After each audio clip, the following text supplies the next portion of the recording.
In late 2025, Unrivaled orchestrated a cryptic campaign centered around a number 22. It was never explicitly stated, but everyone understood what it meant: Caitlin Clark. The hype was immediate. Social media lit up with speculation, resale markets surged, and anticipation for the upcoming season spiked. But then Clark said no. Publicly, the league's most bankable assumption collapsed overnight. What had once looked like clever marketing became a cautionary tale, in overpromising and underdelivering. If you're here for the real story and not the filtered version, subscribe. And if you're sticking around for the next meltdown, you better definitely subscribe. Fans felt misled, and ticket dumps began before a single game tipped off. By opening night, the credibility gap was visible, and it's only widened since. This wasn't just a marketing misstep. It exposed the fragile reality behind Unrivaled's vision. Without Clark, the league couldn't sustain the viewership or excitement it had briefly tasted. Stewart and Collier's ambitious project now faces a broadcast partner with one foot out the door, diminishing financial incentives for players, and a rising WNBA salary structure that makes the league's pitch less compelling. The optics of declining ratings and dwindling relevance have turned a bold alternative into a cautionary footnote. You saw the footage. WNBA owners quietly backing away from Unrivaled like someone just pulled the fire alarm at a press conference.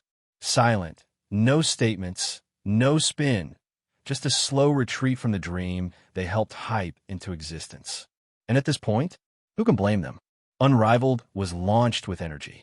A 3-on-3 women's league backed by Breanna Stewart and Nafisa Collier, co-founded by Players for Players.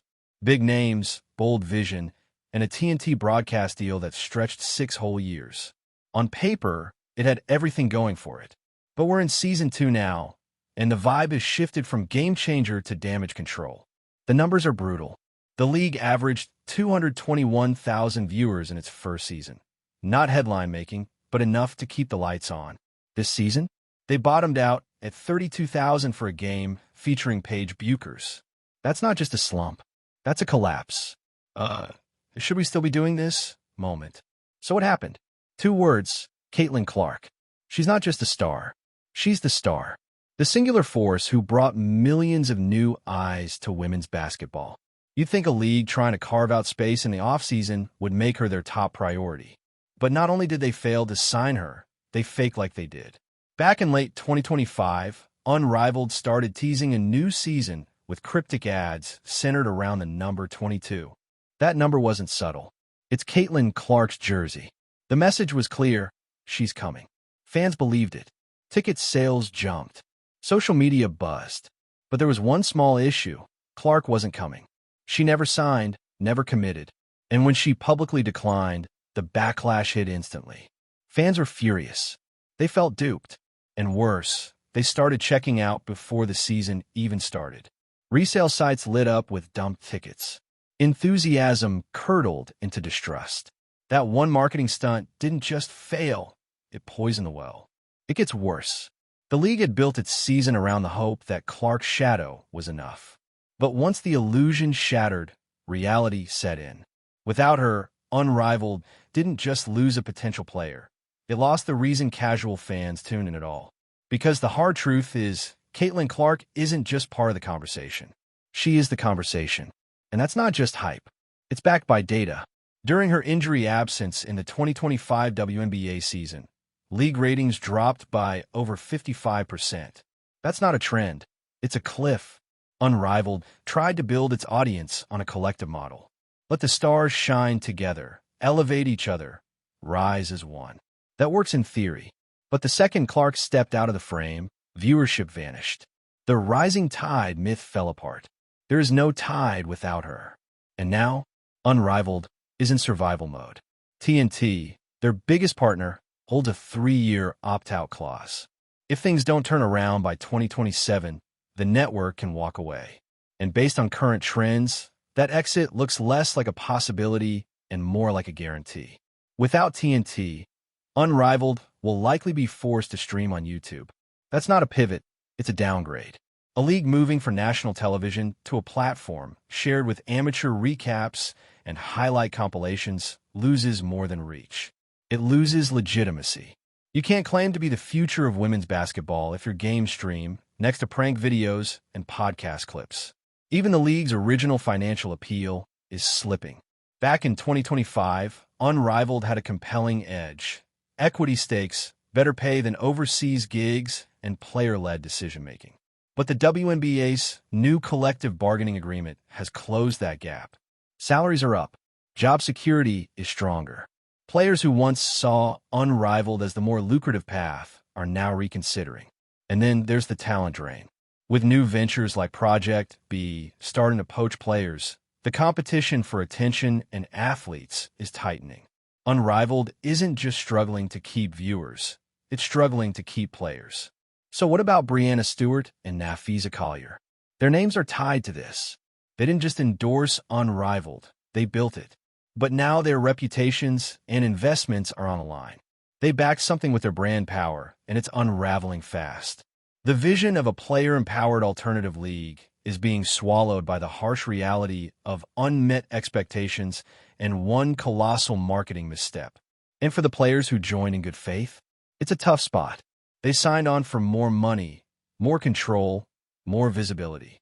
Now, they're stuck in a league hemorrhaging relevance, where even a game featuring top-tier names like Buchers can't draw more than 32,000 viewers. The bigger picture here is even messier. For the WNBA, Unrivaled's failure is a twisted kind of win. It validates their structure, their recent CBA, their media partnerships. But it also confirms their biggest vulnerability, their dependence on one player. Because whether anyone wants to admit it or not, the sport's commercial health now rises and falls with Caitlin Clark. Sponsors, networks, casual fans, they're not drawn to the league. They're drawn to her. Her market value has never been clearer. She brings in 1.5 to 2 million casual viewers. She sells jerseys, moves ad dollars, and dictates coverage. If she plays, people care. If she doesn't, they don't. It's not fair, but it's the truth. That's the dilemma facing every women's basketball entity right now. You either build around Clark or you risk irrelevance. There's no in-between. No second-tier star is filling that void. The disparity in audience draw is massive. And Unrivaled just learned that lesson the hard way. It doesn't matter how good your product is if no one's watching. It doesn't matter how noble your intentions are if your fans feel misled. And it definitely doesn't matter how many rising stars you sign if the one name that actually brings attention isn't on your roster. The Caitlin Clark effect is real. It's measurable, and it's dictating the fate of entire leagues now. Unrivaled gambled on the idea that the collective would carry them, that enough buzz, enough talent, and enough creative marketing could fill the gap. But they forgot the one rule of modern sports media. Audiences follow personalities, not systems. And when you tease the biggest personality in the game, then fail to deliver, you don't just disappoint fans. You break trust. You kill momentum. You become the cautionary tale. The clock is now ticking. With TNT's exit clause looming and viewership in freefall, Unrivaled has one shot left to fix this. They can either find a way to bring Clark in or completely reimagine their value without her. So far, there's no sign of either happening. And if nothing changes, expect that leaked CCTV footage to be the lasting image of this experiment. Owners turning their backs. Heads down. Quiet exits. Because when you build something around a star you never had, this is how it ends. Drop your thoughts in the comments. Was Unrivaled doomed from the start? Or could they have saved it? Hit like if you're following the fallout. Share it with someone who remembers that 22 campaign, and subscribe if you want more breakdowns of every sports disaster that thought it could out-hype reality. So here's where things get even more uncomfortable. The Caitlin Clark dynamic doesn't just expose Unrivaled's weakness. It's turning into a mirror for the entire women's basketball industry. Everyone has to face the same question now. What actually drives growth? Is it progress across the board, or is it just one generational talent dragging the sport uphill while the rest ride the wave? Unrivaled made a bet. A loud, confident bet. They thought they could separate the hype from a source. That the post-Clark boom in attention could be sustained with just vibes, equity deals, and a flashy format. But attention doesn't work that way. You don't get to repackage momentum without the person who created it in the first place. The marketing team leaned into mystery. They banked on buzz. That cryptic 22 campaign wasn't just a teaser. It was a calculated gamble. Drop a number, stir the pot, and watch the headlines roll in. They knew what they were doing. The problem was that it didn't have the goods. It was all smoke and no signature. And when the air cleared, fans realized they'd been sold a ghost. You can't fake gravity. Caitlin Clark's presence pulls. Viewers, sponsors, broadcasters, they orbit her. Everyone else, they're just hoping to catch some of the sunlight. And when she's not in the picture, the whole system starts to dim. That's not just harsh. It's destabilizing. Because now, every stakeholder, leagues, brands, agents, players, is asking the same thing. If she doesn't sign on, is it even worth it? Unrivaled's decline didn't just reveal a marketing misstep.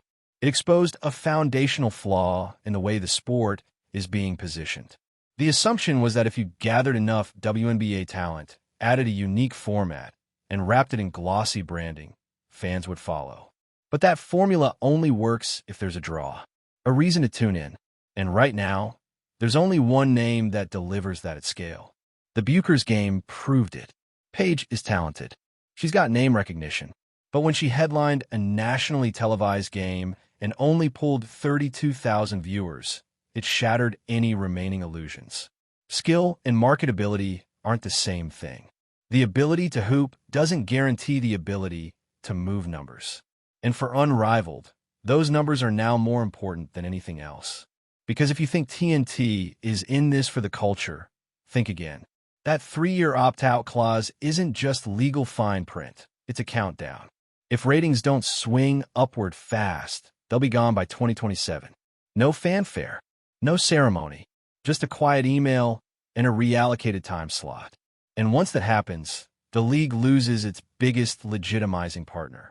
Streaming full-time on YouTube isn't a pivot, it's an exile. YouTube-only sports content works if you're already part of a niche with a rabid fan base.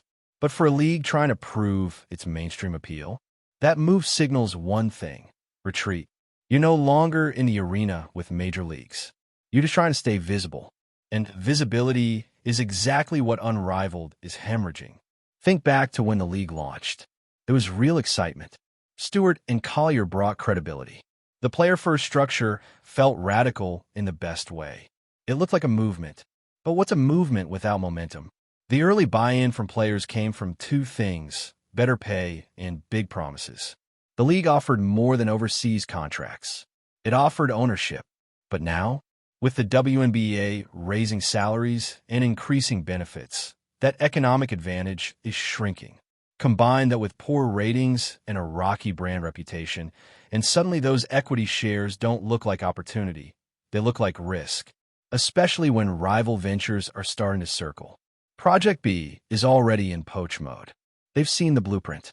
They're watching Unrivaled bleed from every angle: viewership, player trust, broadcast reach, and they're offering an alternative. Whether they can deliver is a different question. But right now, the mere existence of competition is another blow to Unrivaled's narrative as the definitive off-season destination. For the players who signed on early, the pressure is real. They made decisions based on a future that feels increasingly uncertain. They're locked into a product that's shrinking in influence, with fewer eyeballs and less prestige. Every week the league underdelivers. Their personal brand takes a hit. And for Stewart and Collier, the stakes are even higher. This wasn't a side hustle. This was supposed to be a legacy play, a league that would reshape the future of women's basketball. Instead, it's become a case study in what happens when idealism collides with reality. Their intentions were never the issue, but now they're tied to a league that promised empowerment and delivered ambiguity. And in the cutthroat world of sports and media, that perception sticks. Meanwhile, the WNBA finds itself in a strange position, quietly benefiting from Unrivaled's collapse.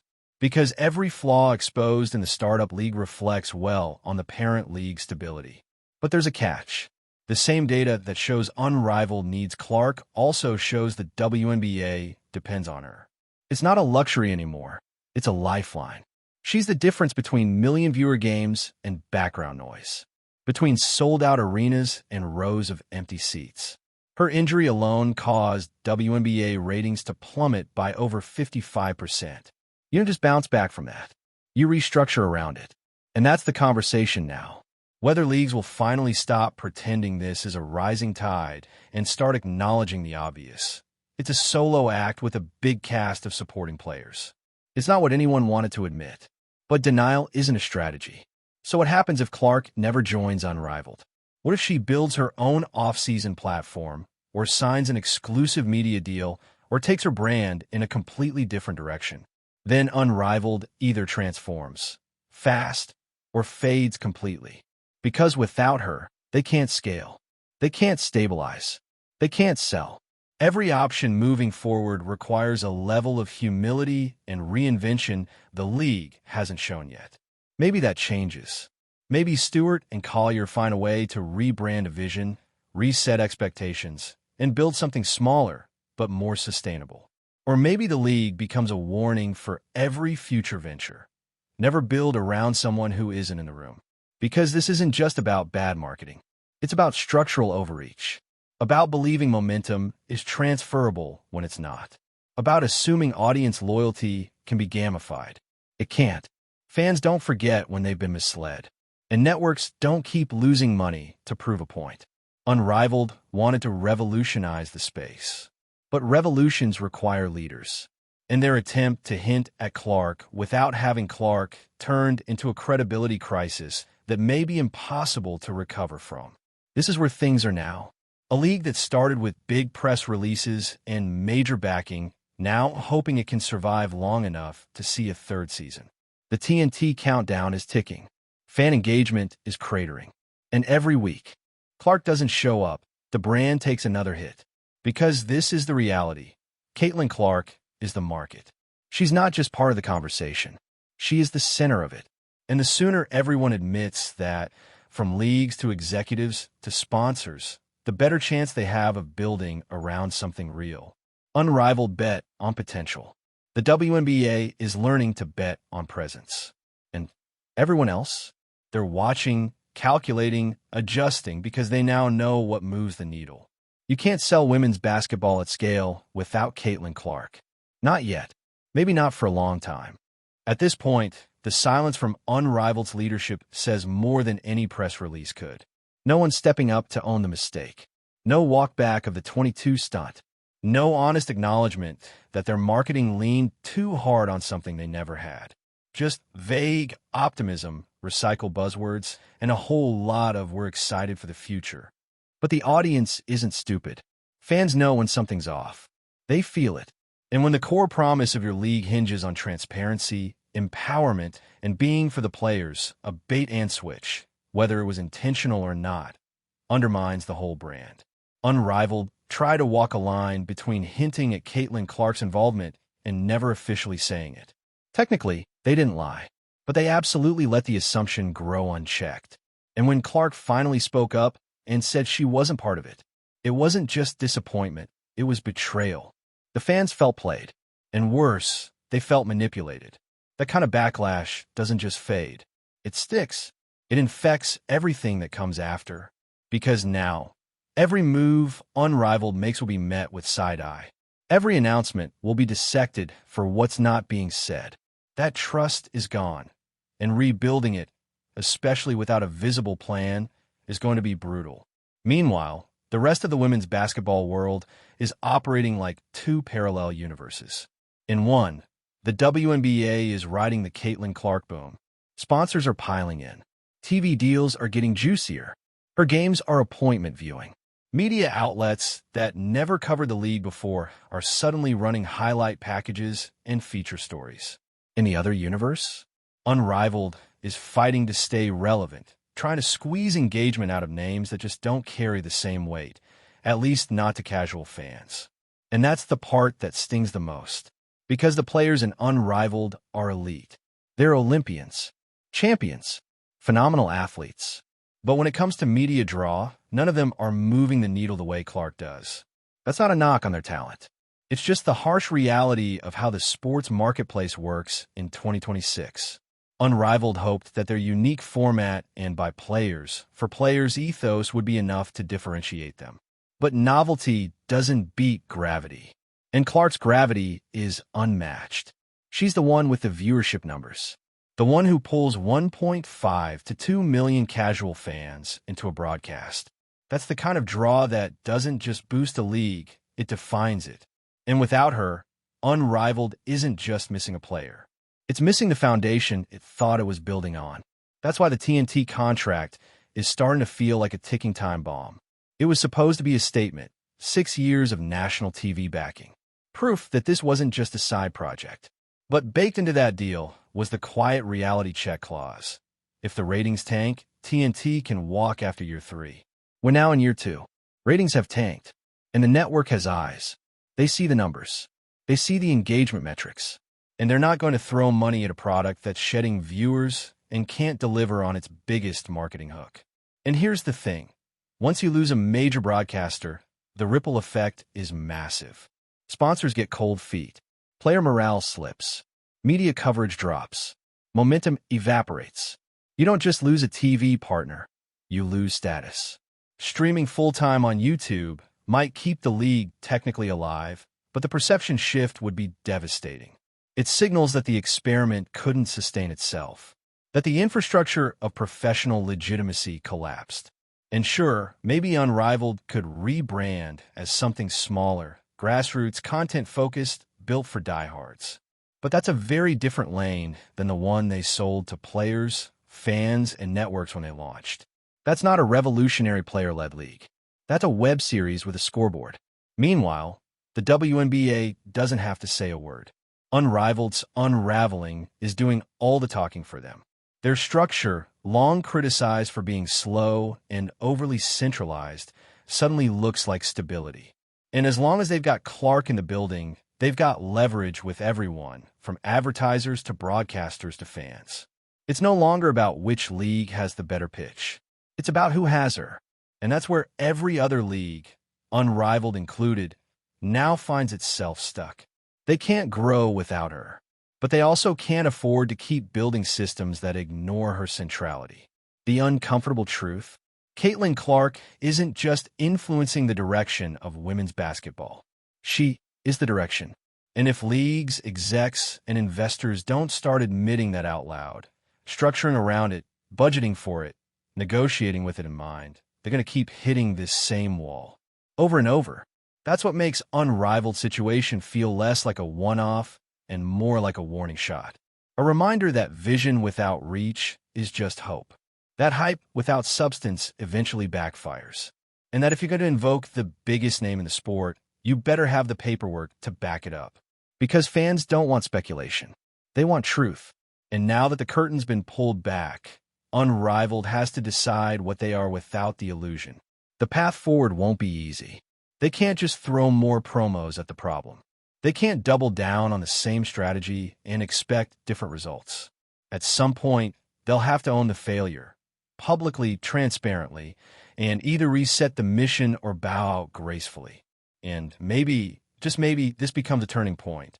Not just for them, but for the whole sport. A reckoning with the myth of the rising tide, and an acceptance that sustainable growth doesn't come from good intentions. It comes from understanding where the audience actually is. Right now, the audience is with Clark. Wherever she goes, they follow. Everyone else has to decide whether to chase her shadow or find new ways to shine. Drop your thoughts below. Did Unrivaled misplay its hand or just get caught in the storm? Like the video if you've been tracking this train wreck from day one. Share it with someone who still thinks the 22 campaign was clever. And hit subscribe if you're here for the behind-the-scenes chaos nobody else wants to say out loud.